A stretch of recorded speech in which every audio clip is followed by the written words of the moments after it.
berterima kasih oleh karena cinta Tuhan. Kami masih memiliki nafas hidup. Kami masih merasakan kekuatan, kesehatan. Sampai dengan saat ini kami masih dapat berbicara. Kami masih dapat mendengar. Kami dapat berjalan. Dan dengan tangan kami dapat melakukan segala sesuatu apa yang kami ingin kerjakan. Semuanya bukan karena kekuatan kami, bukan karena kehebatan kami ya Allah, tetapi semata-mata karena kasih dan cinta Tuhan yang luar biasa bagi kehidupan kami. Terima kasih untuk persekutuan yang boleh terjadi pada sore hari ini Tuhan. Di hari Valentine ini, kami ingin menyatakan cinta kasih Tuhan lewat ibadah kami. Karena cinta Tuhan kami ada, karena itu kami mau kembalikan dan kami berserah diri dan menaruh seluruh pengharapan masa depan pertumbuhan iman kami ke dalam kuasa pimpinan Tuhan.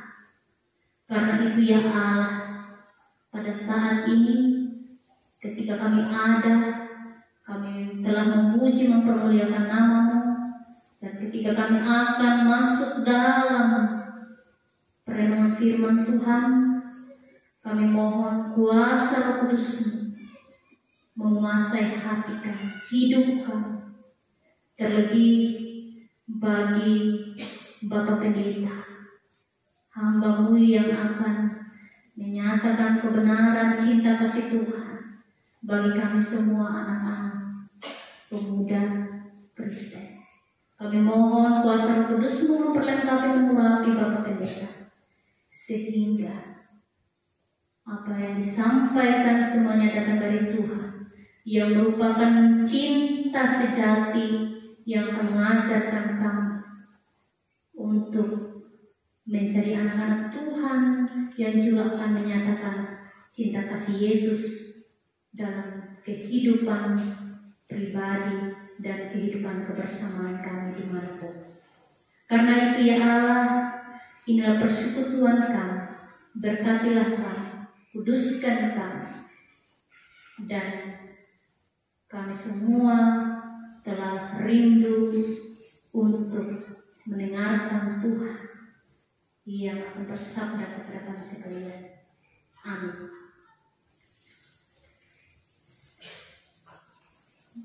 Saya persilakan kepada Bapak Pendeta untuk membawa kami dalam perenungan firman Tuhan.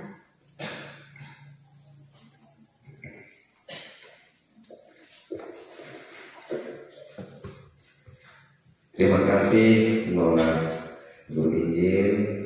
Selamat sore untuk kita semua. Shalom. Puji Tuhan, anak-anak Tuhan yang ganteng. Hanya 1-2 orang, kebanyakan yang cantik-cantik yang hadir. Kita berikan kemuliaan untuk Tuhan. Tapi itulah bentuk kasih kita kepada Tuhan. Karena kita mau bersekutu, kita mau mengisikan waktu kita untuk kemuliaan Tuhan, dan tentu akan membawa berkat bagi kita. Amin. Firman Tuhan dari 1 Korintus pasal 13 ayat 4. 1 Korintus pasal 13 ayat 4.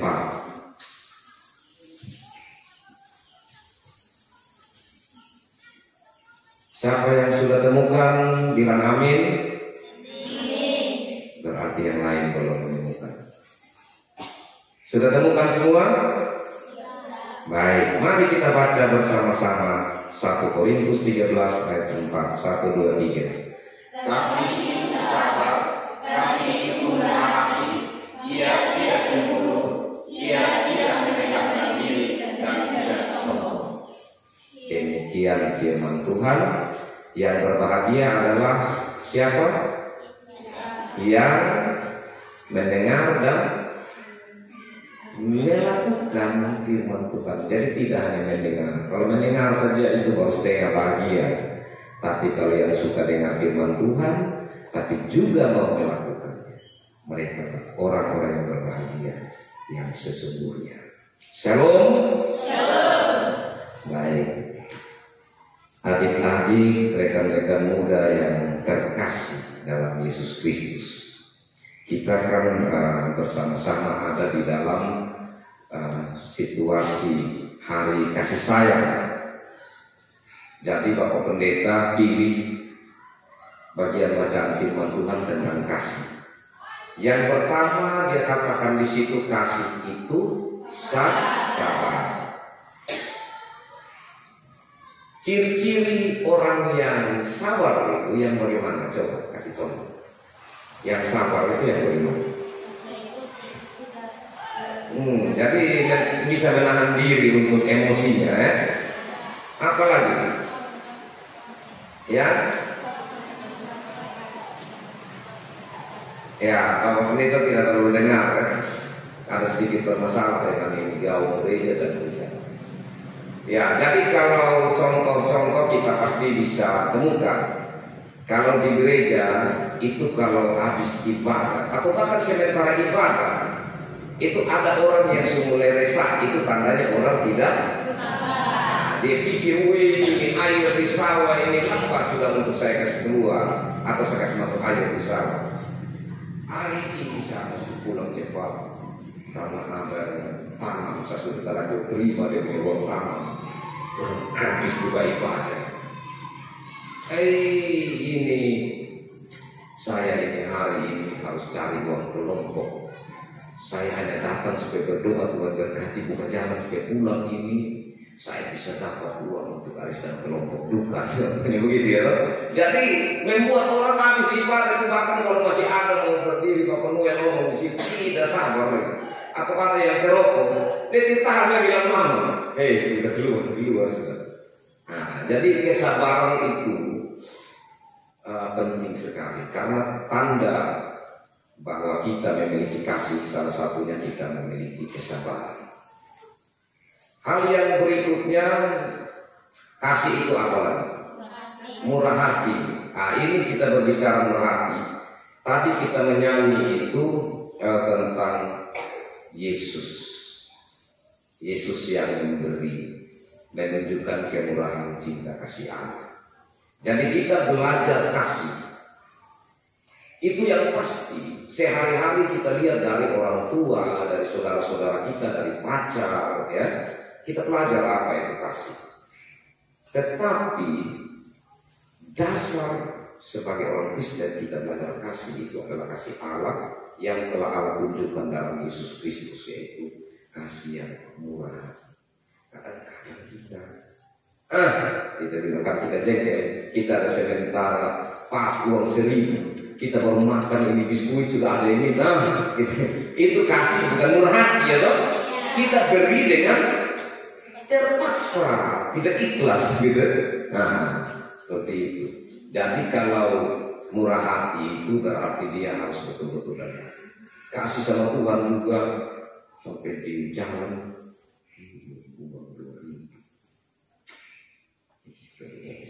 kamera di mandi sendiri. Kita tidak murah hati dengan Tuhan ya. Iya. Uang itu kita masih kecil lagi. Tapi nanti orang tua kan ada kan 2.000, 5.000 kita. Padahal kalau tanya kan mana tidak bisa besar. Sudah bisa ambil keputusan kalau sudah salah kan. Tapi itu kalau sudah mau kasih sama Tuhan, memberi kepada Tuhan, seringkali kita tidak murah hati. Celakalah kalau Tuhan tidak murah hati sama kita, maka kita tidak mungkin selamat. Karena murah hatinya Tuhan sehingga Ia sendiri lewat Yesus Kristus datang untuk menyelamatkan kita. Amin. Itu kasih yang harus kita pelajari. Itulah kasih yang luar biasa seperti itu. Jadi kasih itu adalah benar-benar perlu dengan kemurahan hati. Kita bisa belajar dalam contoh itu dalam kehidupan kita. Tapi itu pasti dalam hal memberi. Kemudian kasih itu apa lagi di situ? Tidak cemburu. Ini tidak jarang anak-anak Tuhan sudah remaja, sudah masuk pemuda, Tapi saat mama beli baju kasih adik, kita juga cemburu. Akhirnya kita tidak mau kerja. Ya, dia suruh dia yang kerja kok. Kan dia yang dapat baju. Sudah dia yang masak ke sana. Berarti meski dia belum bisa masak, tapi karena kita jengkel, itu cemburu. Ya, kemudian kalau dalam perkumpulan teman-teman, gitu ya, ini kamu kemungkinan besar belum alami, dan sebaiknya jangan alami. Tapi ada kelompok-kelompok lain, ada remaja, gitu ya, di sekolah, anak perempuan. Gitu. Dan orang ini ada 5 orang. Nah, yang 2 orang ini bilang, kamu bagaimana? Jawabku tidak sama sekali modern. Begitu. Kenapa? Kamu pacar itu hanya 1. Kita yang punya pacar 2 orang. Nah, ada orang cemburu sudah, 2 orang juga mau begitu. Jadi apa juga dia? Kenapa seperti bisa 2 orang juga? Makanya mulai sudah bikin akun Facebook 2. 1 pacar ini yang tahu, 1 pacar ini yang tahu. Nah, itu yang bahaya. Karena tadi cemburu lihat orang lain ya. Nah, ini yang sebaiknya kita renungkan bahwa kalau kasih itu cemburu itu wajar sebenarnya. Kalau tidak ada cemburu itu tidak bagus. Begitu. Kalau tidak ada cemburu, karena orang bilang cemburu tandanya cinta. Kakak tahu. Yang lain tahu kan tidak mau ngomong, oke? Yang lain tahu juga. Cemburu itu tandanya cinta. Tetapi cemburu yang berlebihan itu bahaya. Kalau contoh kita pun keluarga ya, keluarga ini dia ini orang cukup suka berusaha, jadi dia mulai kerja. Dia bilang, papa, tetangga sebelah itu dia sudah mulai beli motor papa, kerja beli motor. Papa di sebelah tetangga sudah mulai ada kulkas.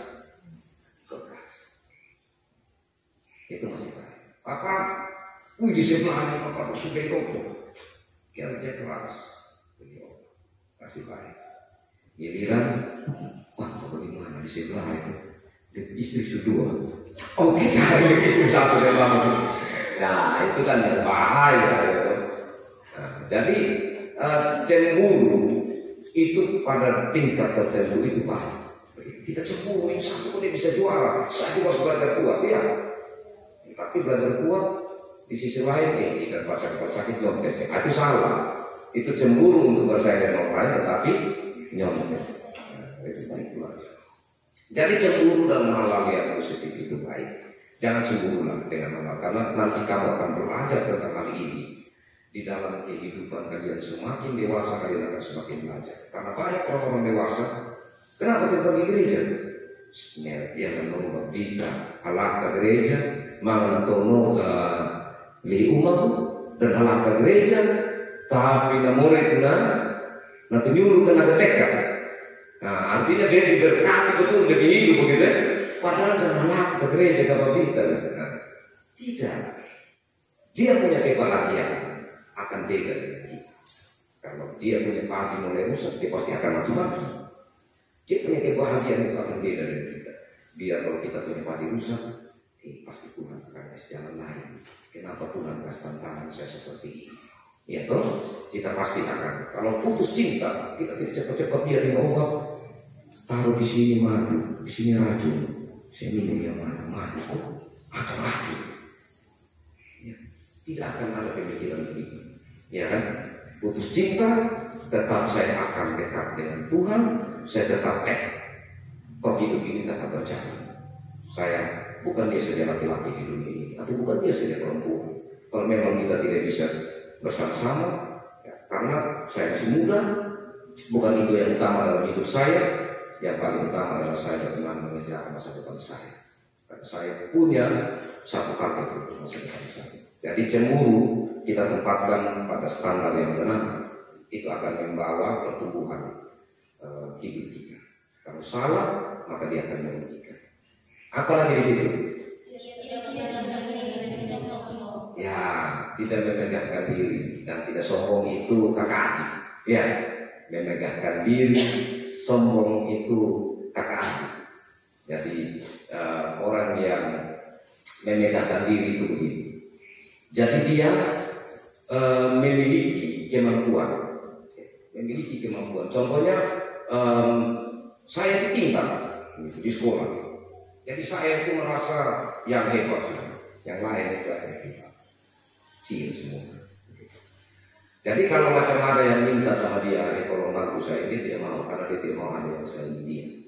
Jadi itu orang yang memegahkan diri karena dia memiliki kelebihan. Ada orang kaya, dia tidak mau tolong orang yang susah, karena dia merasa bahwa kalau saya sudah usaha begini macam, kalau saya harus keluar lagi yang saya sudah usaha, rugi. Itu masalah untuk usaha saya.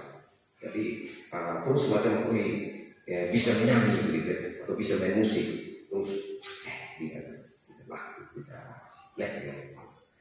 nah, karena dia menyanyi gitu. Ya, itu memegahkan diri dan itu orang yang punya kasih. Amin. Sombong ini lebih celaka dan memegahkan diri. Sombong bisa itu orang dia tidak pintar tapi dia bisa sombong. Dia tidak kaya tapi dia bisa sombong. Itu lebih beda lagi. Ya, dia sebetulnya punya apa? Begitu. Tapi dia sombong. Kalau itu berbahaya. Kalau ada ini sombong pasti tidak bisa selesai, ya toh? Tidak bisa selesai kuliah. Kalau hanya mau sombong di tanah orang, kita orang tua kirim uang, baru kita mulai gaya cari pakaian yang mahal-mahal apa, lipstik yang suka pakai yang biasa. Tanya kawan itu lipstik harga berapa? Harga 210.000. Kita harga 2.500. Apa memang hanya kurang mau berapa? Mulai beli. Akhirnya, Papa, kenapa?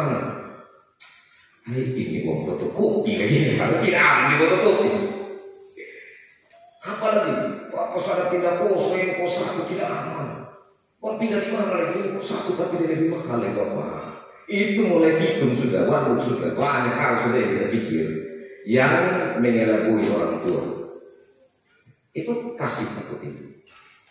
Tidak, pastikan itu bukan kasih, karena kita sudah menipu orang lain dan kita sudah membuat diri kita sendiri berada pada satu zaman yang tidak baik. Jadi orang sombong itu bisa orang yang kaya dan dia sombong, orang yang punya talenta, orang yang punya status, punya kekuasaan yang sombong, tapi juga bisa orang yang sebaliknya itu bisa jadi sombong. Nah itu yang rumit kalau orang sombong seperti itu, dia sulit untuk berkembang di hidup.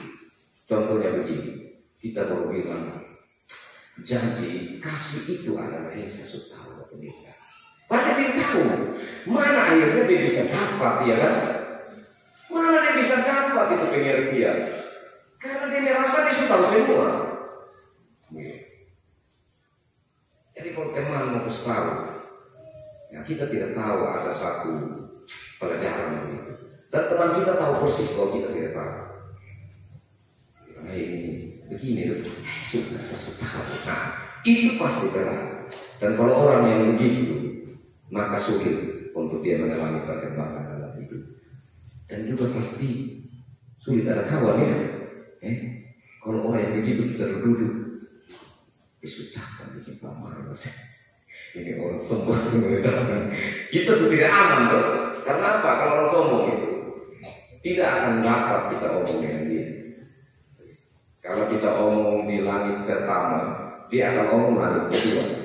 Kita omong langit kedua, dia akan omong. Jadi itu sulit dapat orang-orang seperti itu. Nah, jadi kekasih-kekasih Tuhan berbicara tentang kasih, maka sesungguhnya itu hanya berapa saja tadi ya, 4 hal saja dari kasih itu yang khusus kita bicarakan. Tetapi dalam apa itu banyak sekali berbicara tentang hal kasih itu. Karena itu maka kita sebagai orang-orang muda ya, kita harus selalu mencintai firman Tuhan, dekat dengan firman Tuhan, karena seringkali apa yang kita pandang bahwa inilah kasih, tetapi belum tentu. Karena orang punya kasih itu bisa dengan berbagai motivasi atau berbagai alasan. Orang yang mau contohnya kepala daerah mau jadi bupati, dia tidak pernah datang di rumah selama itu. Tapi karena dia mau jadi bupati, tiba-tiba dia datang bawa bantuan. Itu motivasinya pasti kan dia bisa tahu kan? Untuk apa? Untuk apa dia motivasi? Iya, pasti itu kan jelas-jelas. Kenapa yang sebelum-sebelumnya dia hadir? Tiba-tiba saja dia mau masuk gereja. Ya, jadi banyak sesungguhnya motivasi dari kasih itu. Tapi tergantung bagaimana kita melandasi kasih itu. Yang paling sederhana adalah kita mampu membagi kasih bagi orang-orang yang terdekat dengan kita. Ya, coba dulu lihat kiri kanannya kalian baru berikan senyuman, itu juga kasih. Coba lihat di kiri kanan baru senyum. Ya, begitu. Rasanya nggak senang dong, iya. Begitu. Ya, baik, sampai di sini firman Tuhan ini kiranya adik-adik terkasih bisa perlahan-lahan untuk belajar bagaimana berbagi kasih dalam hidup ini, sehingga hari ini tidak begitu saja kita punya suasana sukacita bersama-sama, tetapi kita boleh mengikatnya karena kita sudah belajar tentang kasih Tuhan. Ya, dan sebentar kalau lambat bawaan panas, tetap sabar.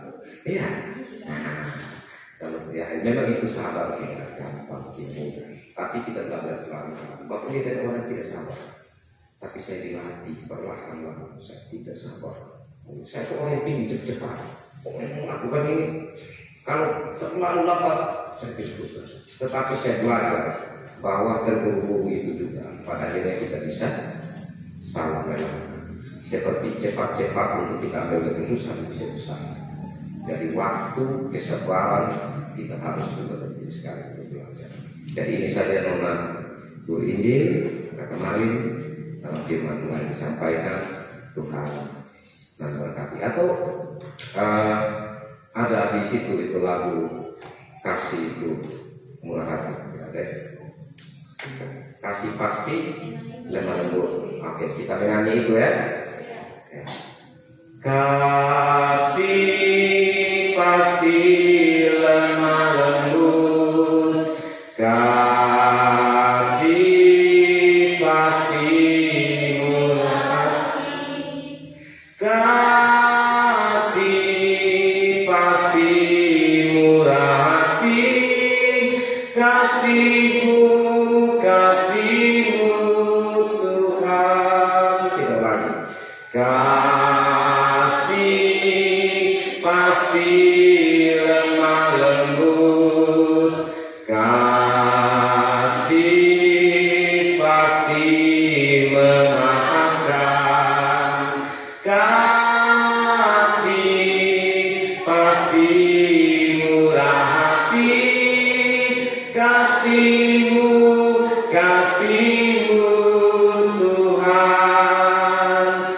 Ajarilah kami ini saling mengasihi, ajarilah kami ini saling mengampuni, ajarilah kami ini kasih-Mu ya Tuhan, kasih-Mu tiada batasnya.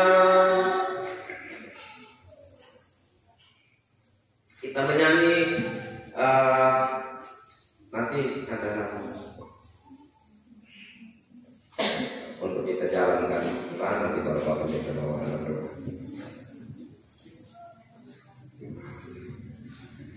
Baik, terima kasih Bapak.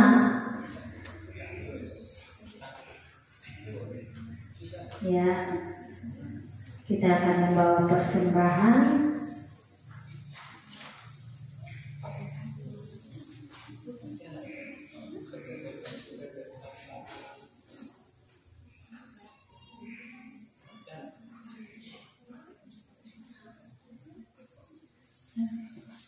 Lagu ada satu sobat dulu.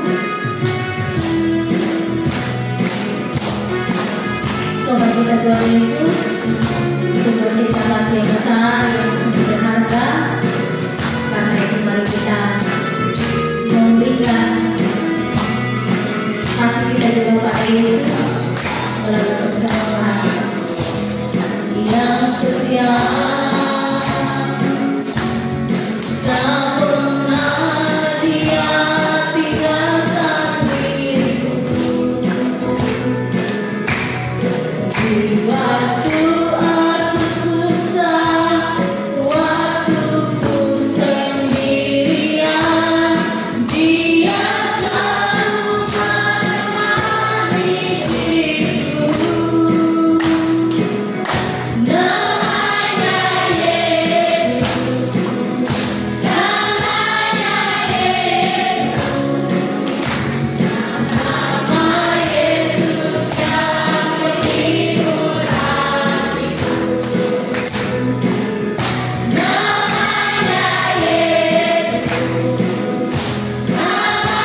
Mari kita satu hati dalam doa syukur, serahkan kita berdoa. Puji syukur, terima kasih Allah sumber cinta kasih yang dalam Yesus Kristus telah menyatakan kasih yang besar, yang bermurah hati kepada kami orang berdosa, sehingga kami boleh menjadi anak-anak Tuhan yang selamat, yang menikmati akan berkat keselamatan Tuhan, yang menikmati akan cinta kasih Tuhan, yang dengan cinta kasih itu kami dapat membangun diri kami dapat membangun orang lain, kami dapat membangun sesama kami. Terima kasih Tuhan untuk kasih-Mu. Bahkan sore hari ini karena kasih, Tuhan sudah boleh mengumpulkan kami, mempersatukan kami, mempersekutukan kami, untuk kami bersama-sama ada dalam suasana sukacita merayakan Valentine, untuk kami merenungkan kembali akan kasih kami, kasih sebagai sahabat, kasih di dalam persaudaraan, kasih di dalam Tuhan Bapa dalam kerajaan sorga. Sebagai orang-orang muda, mari Tuhan tolong kami, biarlah kami mampu untuk menyatakan kasih yang sesungguhnya, kasih Tuhan, kasih yang bermurah hati, kasih yang senantiasa memberi pengaruh untuk pertumbuhan iman. Saat ini Tuhan, kami mendoakan untuk orang-orang yang kami kasihi, orang tua kami, saudara-saudara kami, baik yang dekat dengan kami yang berada jauh dari kami. Berkati mereka semua ya Tuhan, biarlah kasih-Mu melimpah dalam hidup mereka. Dan khususnya di dalam rumah kami, biarlah kasih Tuhan terpancar dan kami semua hidup satu dengan yang lain dalam kasih Tuhan. Sehingga damai sejahtera Tuhan itulah yang selalu ada dalam hidup kami. Di dalam kami hidup bersama-sama dengan orang-orang yang kami kasihi di dalam rumah kami. Ya Allah Bapa dalam kerajaan sorga, kami doakan untuk semua pemuda-pemudi remaja yang ada di jemaat Hukum-Adat ini. Mari berkati Tuhan, biarlah dengan kasih mereka boleh merenungkan bahwa sesungguhnya mereka perlu untuk membangun persekutuan, karena Yesus Kristus sudah berkorban, sudah menyatakan kasih yang besar, dan itu semua kami tidak dapat membalasnya, tetapi kami dapat meresponnya, kami menanggapinya dengan bagaimana kami ada dalam sebuah kesatuan sebagai tubuh Kristus, di mana Kristus adalah kepala.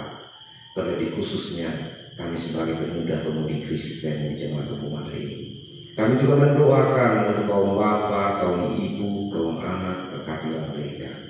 Bapa dalam kerajaan sorga, kami mendoakan untuk para penerja, limpahkan cinta kasih Tuhan bagi mereka. Biarlah terus mereka menjadi pelayan-pelayan Tuhan yang boleh melayani dengan kasih. Kami juga berdoa untuk majelis jemaat, Tuhan berkati mereka, badan pengurus komisi, poster, pengasuh, Tuhan memberkati. Bapa dalam kerajaan sorga, saat ini kami juga berdoa untuk pribadi kami masing-masing, untuk masa depan kami. Mari Tuhan topang kami yang sedang mencari pekerjaan, kami yang sedang menjalani kuliah, kami yang sedang menempuh pendidikan, topang kami Tuhan. Biarlah kami mampu untuk meraih masa depan kami, apa yang kami impikan, dan itu juga yang menjadi rencana Tuhan dalam hidup kami. Saat ini kami bersyukur kami mendapat bagian untuk memberi persembahan. Apa yang dapat kami berikan Tuhan, mari berkati, menjadi berkat untuk pelayanan Tuhan, menjadi berkat bagi kami semua.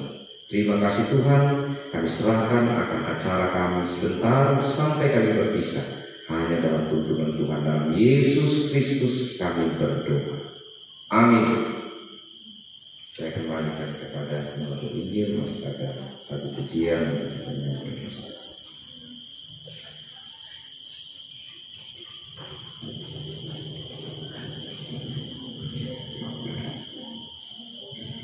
Terima kasih banyak Bapak yang sudah membawa kita dalam perenungan, dan